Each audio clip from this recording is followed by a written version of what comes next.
Desde que Deus apresentou a Lúcifer seu plano magnífico da criação, sentimentos como a inveja foram despertados no anjo predileto do Senhor.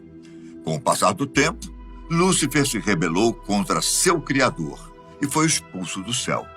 Você sabe exatamente quando isso aconteceu? A Bíblia diz que Deus criou um ser espiritual muito bonito, inteligente e poderoso, que seria o líder entre todos os demais anjos, além de ser também o querubim da guarda celestial. A ele deu o nome de Lúcifer, que quer dizer aquele que brilha.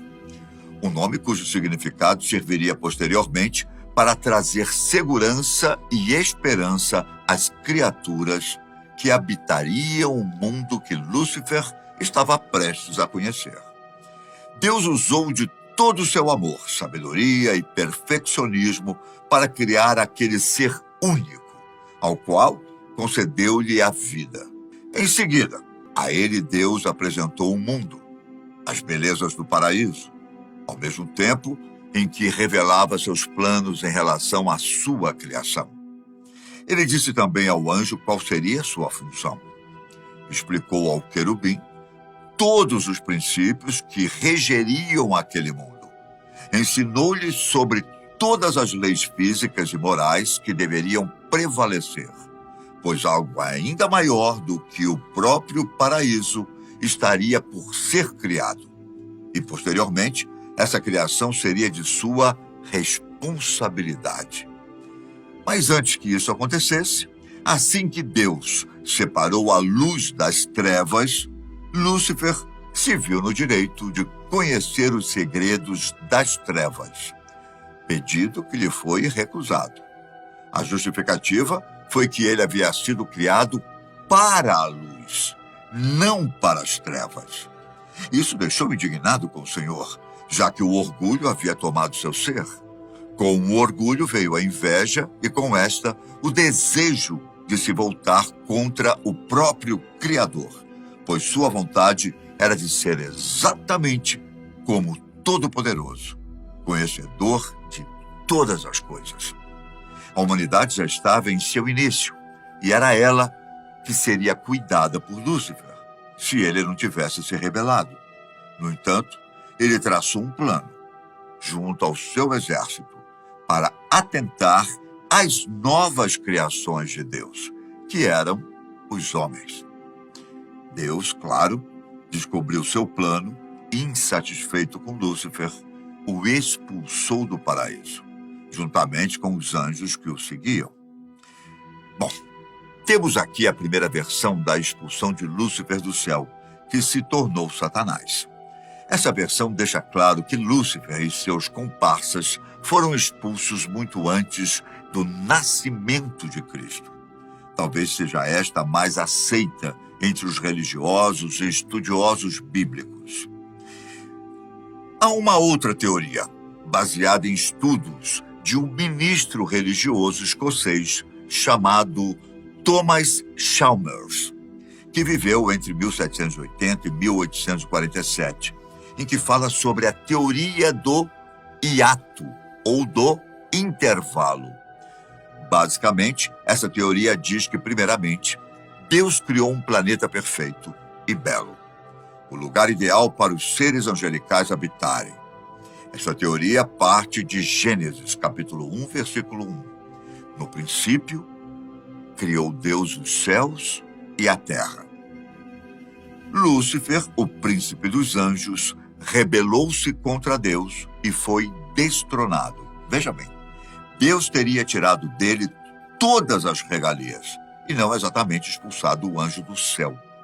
Rebelde, Lúcifer reuniu um pequeno exército de outros rebelados e provocou o caos na terra. É como está escrito em Gênesis 1, versículo 2. E a terra era sem forma e vazia, e havia trevas sobre a face do abismo. E o Espírito de Deus se movia sobre a face das águas. Os versículos seguintes tratam da reconstrução da terra por Deus. De acordo com a teoria do intervalo, o caos teria sido provocado por Lúcifer, então Satanás, já que ele e seus comparsas haviam sido praticamente jogados aqui, uma vez que já haviam se rebelado contra Deus. Em tese, os fósseis que hoje são encontrados pertenceriam a esta época caótica iniciada por Satanás.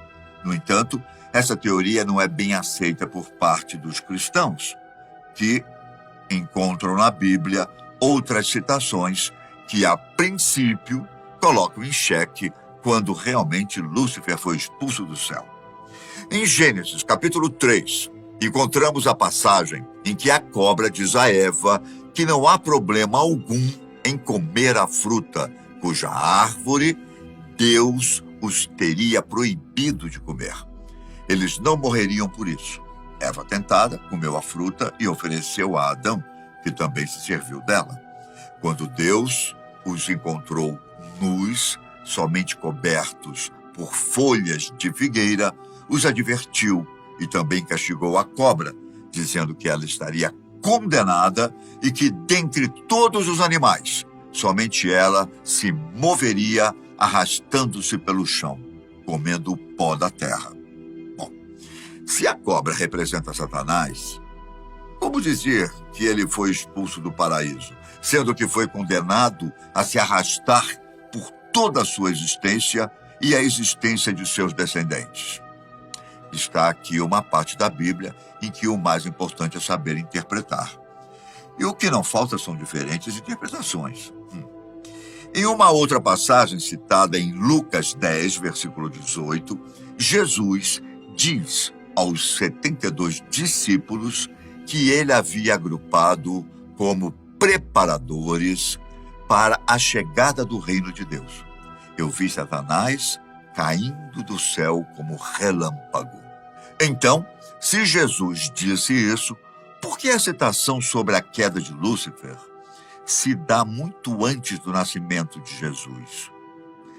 No capítulo 1, versículo 16 de Jó, encontramos o seguinte: chegou o dia em que os servidores celestiais vieram apresentar-se diante de Deus, o Senhor, e no meio deles veio também Satanás. Ora, como assim? A esta altura, Satanás já havia sido expulso. Mas por que Satanás voltaria ao céu?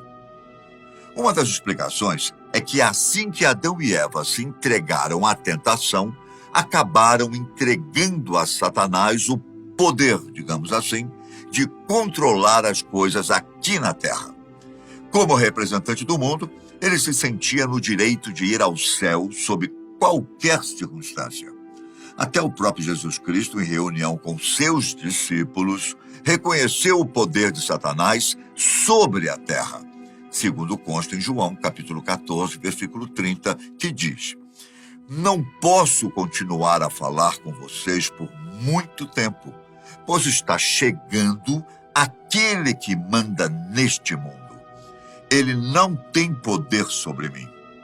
Em outra passagem, citada no capítulo 12, versículo 31, Jesus teria dito: chegou a hora de este mundo ser julgado, e agora o príncipe deste mundo será expulso. Uma clara evidência de que o príncipe das trevas seria enxotado da terra, o que aconteceu quando Jesus foi crucificado.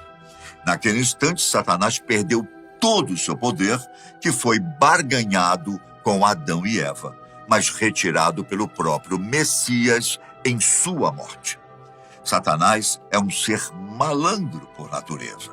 Ele sabe muito bem o significado da imoralidade, como também conhece as leis da natureza que lhe foram concedidas por Deus. Sendo assim, ele deve ser constantemente expulso de algum lugar, seja do céu, seja de algum lar aqui na terra, pois o bem sempre prevalece sobre o mal.